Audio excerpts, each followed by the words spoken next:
So in this Expedia tutorial video, I am going to be showing you guys how to edit the amenities filter here on the Expedia application. So the first thing you have to do is open up Expedia. Once that is done, I'm just going to go ahead here, press on home, then go to the top left and press on stay. For this example, I'm just going to go ahead and press on New York right here. I'll keep travelers and the dates the exact same. Why not? Now, if you want to edit the amenities filter, it's super simple. Go into sort and filters right here. So website popular in the top left, press on the filters, the sort and filters icon.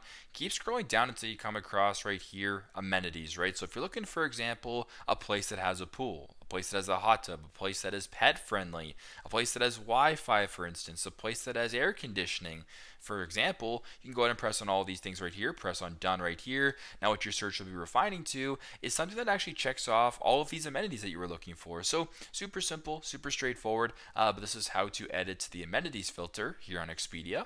Thanks again for watching, and I hope this video helps.